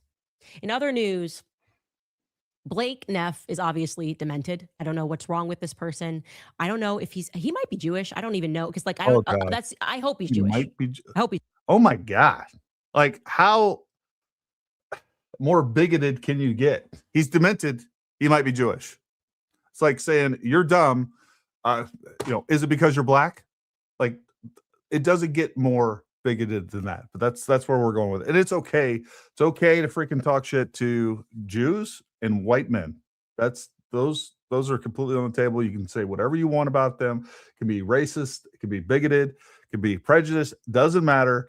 That is fair game, no matter what. And I don't care who you are, what you feel about Israel, whatever else. In this country, we've all determined a long time ago that is not the way that we do things, because we are civilized human beings. And most importantly, that is not the American way to go about. But she doesn't mind. And the left doesn't mind. And the reason that she is the left. Her followers are the left. They're the secret left. They still want the left to win. That's ultimately what's going to happen. He's Jewish. Because, or I don't know what's going on here. If this is just like a social disorder, whatever it is, they're obviously watching every minute of the series. And despite everything that we have presented, despite the questions that we sent them ahead of the series that were then forwarded to a lawyer for no reason, I had my producer Ashley send questions, and they're like forwarded to a lawyer. I'm a lawyer, right? Yeah, you know why they forwarded it to a lawyer? Because she's about to get sued. It's back all snippy. Hopefully. We'd like to know the answers to some of these questions. We're saying a lot here, right? Oh, you are. Possible gang ties. We don't know. In the past, obviously, Vince Lombardi Is that her grandpa? I don't know. Is that Lori's mother? Is Lori even Erika's mother? Erika's weird little Lombardi's- Tesseract school. Vince Lombardi's Lori's mother. Fraud following Lori, money disappearing everywhere they go. But there was only one thing that Blake Neff could not bear. He couldn't bear it. He put his foot down last night and he issued a full-throated statement. He did not care. He came for me hard because no one comes for Shabbat Shalom. No one comes for Erika Shabbat Shalom. Remember yesterday I was joking about Shabbat Shalom, daddy's home, throw down the phone. Look at what Turning Point, what Blake actually authored. This is not a joke, okay? He could not bear me ridiculing Erika over Shabbat Shalom. This is what he wrote on X. I have avoided commenting on. And hold on. Is she ridiculing Erika over Shabbat Shalom? No, she's ridiculing Charlie Kirk over Shabbat Shalom. Yeah, she's tying Erika into it like she does with everything. But again, these are all indirect attacks on Charlie Kirk himself and his legacy. That's what's really happening. Hopefully people can see that. Most of what Candace Owens' claims are the past few months. However, her last episode contains such a blatant untruth about Charlie's daily life that I feel compelled to correct it. In this episode, Candace Owens aggressively ridicules Erika for using the phrase Shabbat Shalom and suggests that Charlie's last book, Stop in the Name of God, about the value of observing the Sabbath, is a fabrication to make Charlie appear more pro-Jewish and pro-Israel than he really was. It is very revealing that Candace would fixate on this, as it immediately reveals unfamiliarity with Charlie's behavior for the entire period that I knew him. Charlie was observing his evangelical Christian version of Shabbat. Like, I can't even read this whole thing. It's absurd. You can come out of that because it is. There's nothing absurd about that. It's exactly what's taking place. It's an extremely reasonable statement to, just to lay out the facts. And a very reasonable response, but she wants to act like it's absurd. And it's not even about Shabbat Shalom. It's the fact that up here in this episode, Candace Owens aggressively ridicules Erika for using the phrase Shabbat Shalom and suggests that Charlie's last book, Stop in the Name of God, about the value of observing the Sabbath, is a fabrication to make Charlie appear more Jewish and pro-Israel. She's also said that the government wrote that book for him and that he didn't actually write that book, when there's clear evidence that he did. He talked about that book multiple times before it was released, posthumously. Another word she doesn't know how to say. Is just absurd. It is so absurd. I can't even believe that he's authoring this. First off, Blake, I could show you text messages that turning your phone off on Saturday, I was doing first and telling Charlie he should do before anybody. As soon as I met George, that became a thing. I'm aware he turned his phone off on Saturdays. Okay. That's been going on. I did it first. Okay. I've been watching this whole story spun, and what we're making fun. I mean, there's an element of this too. Like, everything that Charlie Kirk did and accomplished, she feels like she should have. That's the sense that I get. That's the vibes that I get. I don't know about you guys. You guys let me know in the comments. Let's hit a couple of these super chats to offset some of this idiocy. She admits 5 of her uncles were in prison. She does. Hotbox Slayer became a member. Thank you, buddy. We appreciate your support, and everybody else that is members. Again, I'm going to do a members only. We'll do like an hour probably before a show tomorrow. I don't know what I'm going to do show tomorrow exactly, but I will let you know early in the day when I decide on that. If she wasn't covering Erika for viewership, her viewership would tank. I agree. Both sides did a dive on Candace Owens' dad. Please check it out. Very enlightening. Love your show. Well, we just had Dana on yesterday. We're going to have her on again very soon. Maybe even tomorrow. I don't know. Let me see what her availability is. Let me see what else I have scheduled for tomorrow. Debbie Blue became a member. Thank you very much. Knee dragger. Gary, I just want to say thank you for reading my daughter's letter. Candace sucks, you rock. Well, you're welcome. That was a amazing letter. It was worth reading. You're raising a great American, and we appreciate you for sharing that. We really do. Lucas Ray's works. Someone tell her to. I think a lawsuit's eventually going to tell. I can't wait. Look, no matter what, even if TPUSA does sue her, it's going to be 3 to 5 years before we see the results of that. But where the glimmer of hope for me in my little heart is the Macron lawsuit. I can't wait. And hopefully that will be much sooner, like in the next 6 months. I don't know what this, maybe it's going to be a year from now, 2 years from now. All I know is that given the timelines, it will be much sooner than TPUSA. So the gratification from that will be much sooner than anything that we see from TPUSA. Is that being the first thing that you hit on toward the idea that he finished this book, that this was his legacy? It's pretty obvious here that you guys were trying to make us just remind us of how much Charlie loves Israel. I mean, Bibi Netanyahu came out within 48 hours to remind us of how much Charlie loved Israel. We're aware of the PSYOP and it failed, but that this would be the thing that you broke your silence on. Like, everything Candace is saying, how dare she discount the fact that Charlie, I just want to be clear, Charlie loved dreidel. Dreidel. He made it out of clay. He'd spin it, he'd play. He loved latkes. Enough is enough. They're delicious, they're crunchy, and they're salty.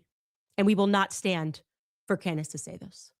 I'm sorry, Blake. I'd like to apologize. Shabbat shalom. Daddy's home. He threw in his phone. Glad we cleared that up. Charlie's phone was off on Saturday. She's like an Arrested Development freaking 14-year-old. Snarky, smart-ass 14-year-old. Bro was like a rapper, sliding in like Usher. Daddy's home. Shabbat shalom. I'm sorry. Like, what adult, like, she's talking about allegedly Charlie's death, and this is how she acts. It's embarrassing. Sorry, Erika, and I'm sorry, Blake. I will never do this again. We'll be back after a quick break. All right, you guys, if you are trying to get healthier, sleep. All right. Got a couple more super chats here. Charlie brought the manuscript of his book to Dennis Prager in the hospital a few days before he was killed. Dennis Prager said the last week on Charlie's show. Yeah. Janet 64, Janet's, multiple Janets, not just one. 6474 became a new member. Folks, again, it really does help the channel if you become a member. Those few bucks a month go a long way, and we appreciate it, and it helps support everything that we do here. Let me hit a couple of other live chats. Oh my gosh, she's so disgusting. She is trying so hard to destroy Charlie. She is so evil. Couldn't agree more. I know you are, Flame. See, the thing moved on me. Flame, I know you are, buddy. I appreciate your support too and everything you do on X. I always see you. You've done some collaborative work with me as well, and I appreciate you out there on X fighting the good fight. She is so callous. She really didn't care for Charlie acting like this. Like, at a minimum, to me, she comes across as a sociopath. Nobody could be doing what she says that she's doing and then do the things that she does and says. Like this is not, she's not Charlie's David. She's not Charlie's champion trying to get to the bottom of this. She is just in the midst of smearing every person that Charlie actually loved, cared about, and had real relationships. I don't care if you're talking about Frank Turek, Andrew Colvat, Blake Neff, obviously his wife and his kids, Erika's dying mother. I mean, there's no person, a normal person on this earth with a normal conscience that could be doing what she's doing. You just can't reconcile those things. So I fast forward as far as I can. All right. I'm going to hit some more of the, let me double check to make sure. Maxwell, she's singing now. I'm out. I don't blame you, buddy. I don't blame you. I appreciate you all hanging in for as long as you have. All right. She's back on.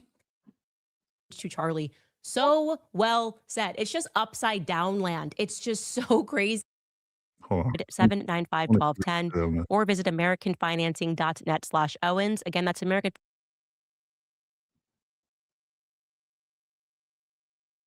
episode. Angus writes, imagine if Candace died and a week later, there was a stranger sitting in her chair telling us she never believed Brigitte was a man and she loved Israel. That's what happened to Charlie. So well said. It's just, no, that's not what happened to Charlie. Again, her followers are the only people more delusional or as delusional as her. It's not what's being said. It's upside down land. It's just so crazy. I'm like, did they even like him? Forget love Charlie. Did they even like him? Was he really just a means to an end? I'm wondering. Projection. Blame it on a Black Star writes, I wonder if Erika is learning new things about herself from this series. I think Erika hits reset every morning. And I think the Erika that yesterday is not the Erika today and will not be the same Erika as tomorrow. There's something about, she's just on autopilot. Anyway, reminding you guys, if you want to support us. I know what to say in response to that. The buy something on the website, you can just go to CandaceOwens.com, get great merch. It's it's the easiest way to support us in independent journalism. Okay, getting into some of your comments from today's episode. Fasted Rights Day of Prayer for the Epstein victims is set for July 4th. Father in heaven, bless these victims. They are scared, silenced, and alone. We will declare our independence from these evil monsters running our world. In Jesus' name, please, amen. Christ is King. Yes, pray. It means something, guys. I am telling you, you can feel it. The energy is shifting. There's an awareness like there has never been an awareness before. We couldn't even discuss these topics, the probability of these sort of dynamics happening globally. If it was a few years ago, you would sound like you were a crazy person. Well, yeah. And because we were more sane several years ago, and you couldn't discuss this because people would be outraged that you would be accusing people without any evidence whatsoever. And that's what's happening now. And not only is it not discouraged, it's encouraged and incentivized, and people are making a bunch of money off of this. We are not better as a society for any of this, for sure. And we're now able to discuss these prospects because people are pursuing independent voices and people are considering how we got here. I would also really like to say, as I have said many times before, get your kids out of school. If you are able to do so, I just have had a very strong sense that you need to pull your kids out of public schools. There's just a lot of bad stuff happening right now. I'll leave it at that. Rachel Janusek writes, it's my birthday. Also, I have 2 questions. Did Charlie date anyone else before Erika? I had alluded to the fact that Charlie did have one person that he was very, very, very, very into before Erika. And that's why it was LOL hilarious when Turning Point PR tried to push out this narrative like Candace and Charlie were a thing. I was so his wing woman, you have no idea. I actually became very close with that young lady because I felt like it was just me texting her all the time because Charlie would ask me, what should I text? What should I, when did TPUSA ever put out that her and Charlie were a thing? I've never heard that said. Never heard that said. People, I don't even know if anyone at Turning Point USA have even alluded to the fact that she had a thing for Charlie. I've heard that said a lot. Many of you believe that. I'm still on the fence about that. I don't think it really matters one way or the other. It doesn't change anything for me. But, I mean, it could be, without a doubt. She's definitely acting like a scorned woman. I just don't think she's romantically scorned, and maybe she did. Here's the thing. I think she could have never had any sort of romantic feelings for Charlie whatsoever at all, for sure. He would fire her, and we would still be in the same boat that we are today. That's what I think. So I don't know whether or not she had romantic feelings. I just think she's a woman scorned because she's just a jealous bitch. I mean, that's how I feel. I think she is a narcissist that can't stand anyone else outperforming her. And then when she's rejected because she sucks and some of the stupid things that she says, I think that's where the spite came in. And we have a lot of evidence, Ruben saying that she sat for an hour and a half bitching about Charlie. I believe these things. Like, this is a woman scorned, not necessarily because of romance, but because she was just flat out rejected as a personality and as a person. And I've heard multiple times from very credible people that Charlie would not take her call for multiple years. He didn't want anything to do with her. He was going to talk friendly about her and be cordial in public. But there's a reason why Charlie didn't have her on his show all the time. Yeah, she was hired to do some speaking engagements. From what I found, she never did a speaking engagement at TPUSA after she was fired with Charlie Kirk. Those were separate speaking engagements. Somebody double check that. I've tried to confirm that. I'm pretty sure that's true. But regardless, they clearly did not have a relationship that she's trying to make this out to be. It's just another one of her lies that she's trying to say, that she was so close with him. She was so friendly with him. It's a lie. And we all know it. Those of us that can, that have two eyes and a working brain, we know what's going on with her. Oh, what should I say or whatever? Charlie really was like a kid brother to me. So the answer to that question is yes, one person. But yeah, then you met Erika. That's the answer. The second question that you have, also happy birthday, Rachel. I didn't say happy birthday. Do you know if Erika still has her kids? I saw some posts about Charlie's parents taking them. Thank you, Candace. You are amazing. There's no truth to that. Erika definitively still. Natalia, however you say that, I don't think she did have feelings for Charlie either. And I totally agree with you, Gary. That makes so much sense of her awfulness. Behind the scenes, they were not close at all. I do think that there was a time when they probably were friendly. I do believe that. And I think some of the text messages pre-2019 indicate that. That being said, I'm not even convinced that she has romantic feelings for people the way that normal people do. When we listen to the interaction and how she met her husband and that whole thing, it feels so contrived, so artificial, and just a marriage of convenience. And I know, again, there's a lot of other speculation and rumors and things like that. And of course, we have Farmer was accused of sexual assault. Maybe he is gay. I don't know if he's gay or not. I don't care. What it does feel like is a contrived marriage for, public appearances. And, maybe it was one of the things he just wanted a U.S. citizen. I don't know. All right. It's all speculation. But the difference between us sitting around and speculating on some of these things is we don't present those as fact. And we definitely don't use those as a reason as to why she was involved in a murder. It's very, very different. We're not defaming her, right? We're just not. It's so different. Has her kids.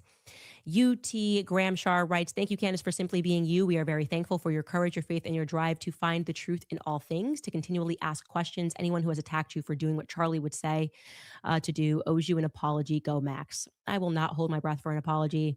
I'm not even interested in an apology. I just want to get to the truth, and we're getting closer to the truth.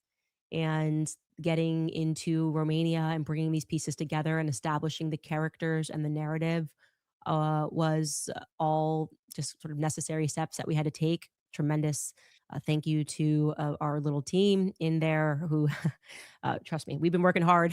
Everybody has been working really hard, researching and fact checking, and also enduring a lot of emails on top of everything. So, and also thank you to everybody out there as we get closer to being finished with this series. It was only supposed to be 3 episodes, but because they posted Savannah's baby, I was like, oh no, you're getting a whole extra week. You don't post infants on the internet. You just don't post infants on the internet. And then I added another episode because somebody called Skylar and left a message. So this is how I play. We can go a whole year. I can do a whole year. Brigitte got a season 2 because she sued me. Brigitte was supposed to just be an episode. And then she sent me a threat and she got a season. And then she sent me a lawsuit and she got a 2nd season. So, and that's where I'm at right now. Gracie Lou writes, I would be so blessed to have a friend like you. That said, how did Erika Kirk scam a genius like Charlie? The more I hear her past interviews, the dumber she sounds. I don't get it. Shaking my head. This stuff with men and women is biblical. You go to Genesis. I mean, this is not about an IQ of people saying Charlie was a genius. How could he hire people around him? IQ and EQ are totally different things. And on the topic of women, Charlie wasn't a genius. He just wasn't a genius on the topic of women. Don't be ridiculous. And you grow to trust people. People forget how young Charlie. Yeah. You know what? I agree with, now that you remind me, look, there is a couple of videos of her interacting with Charlie, and she doesn't come across as a giddy schoolgirl. So I get that too. I just don't think I don't think all of this is about romance or being rejected romantically. I think it's more about the rejection personally as a serious person in this business. It could be a mix of both. Again, it's all speculation. Doesn't matter. It doesn't really matter. Like, the reason doesn't matter. The point is, we see it for what it is, and it's evil. It's disgusting. Should never happen to anybody, much less someone that just lost her husband in the most horrific way possible. And that's what's going on. And by the way, is going through watching her mother, the sickness that her mother has, and basically watching her die over a long term. It's disgusting. There's nothing American about it. There's nothing Christian about it. It's just terrible. It's terrible to watch. It really is. Just throwing these names out there. Ruth M. Hawkins married John T. Davis, Evelyn V. Davis parents. Yeah, we're going to get Dana on. She's this person. It's Craftsman Ethos is referencing Candace Owens' father's side of the family. This is how I play. How I play. She just said it out loud. This is a game for her. Yeah, you're right. It does. It just sounds spiteful and immature, and with no consideration that there are real humans involved here. He was. So even in terms of who was around him, you make mistakes. We are all human. It doesn't matter how genius you are. Interpersonal relationships, that's an entirely different dynamic. All right. We've had enough. We've had enough of Candace for tonight. We're going to have to do a show tomorrow at 8 p.m. I'm already making the decision. I need a break from Candace. I'm sure you guys do too. And that's what we're going to do. We're not going to cover Candace tomorrow live. I couldn't care less. I need a break from this. I really do. I'm telling you folks, this is miserable. Miserable watching it. It is. It's just so frustrating in so many different ways. Anyways, I appreciate you guys showing up though, and I appreciate all your support. I believe I have a guest on tomorrow. I'm gonna have to go rinse my brain after listening to that. But anyways, we're gonna have a great show for you at 8 p.m. Eastern time tomorrow. We will have a guest for sure. We're gonna cover more. We're gonna get into more of what's going on with Iran and talk about some other things. We may talk a little bit here and there about Candace, but that's not what the show is going to be about. So anyways, let's do that. Let's plan for that. And I will see you guys tomorrow. I appreciate you guys tuning in. Thank you for all you do. Thank you for all your support. Keep fighting the good fight. Folks, I know people going back to the argument of whether we should address this or not, or just let her kind of fizzle out on her own. I think we're making a huge difference. We really are. I see it on X, I think, which is the best, at least for me, kind of indicator of what's going on. Man, there are so many people pushing back on this. So many people that weren't involved are getting involved. More and more bigger names are speaking out. The average person is pushing back on this and taking the fight to the Candace Owens fans out there, pointing out how stupid all of this actually is. The fact that she has zero evidence for any material claim. There's no evidence for any of it. And how they're completely continuing to reject all the evidence that indicates that Tyler Robinson was indeed the killer. I mean, you got to come up with the reason why it's not just the FBI. And that's the other thing. They keep saying, this federal investigation. It's not. It's a Utah investigation. The amount of people that would have to be involved in this is inconceivable at this point. To think that this is all fake and made up. It's not. All right, this is all fake and made up. Everything she's putting out is fake and made up. That's why there's no evidence for any of it. And that's why there's no alternative theory. Like, you can't even present to us an alternative theory. You can't tell us, okay, if Tyler Robinson didn't kill him, then who did? All right, if it wasn't a gunshot, which is what she's claiming, then what was it? Or it wasn't from a gunshot from the roof. It wasn't 30-06. And I'll just go back to the most illogical part of all this. The dumbest thing that they're putting out there is that we have this huge conspiracy with some of the most sophisticated people on the planet, whether it's the U.S. military, Mossad, I don't know, people in maroon shirts. They came up with this huge conspiracy. We're going to have a patsy, and we're going to use a different caliber gun. We're going to use 5.56, or I don't even know what they proposed, but we're going to plant a 30-06 over in the woods. That way everybody can see that it's all fake. Doesn't make sense. There's so many elements of this that just, you have to abandon all logic and reason to buy it. And her fans will gladly take out their brain, throw it in the trash, and just be like, fill me up with stupidity, because I'm here to listen and I love it. That's what they're doing. All right, folks, listen, we appreciate you tuning in. Thank you for all your support. We love you. Keep being great Americans. And until next time, stay armed, stay ready. We'll talk to you.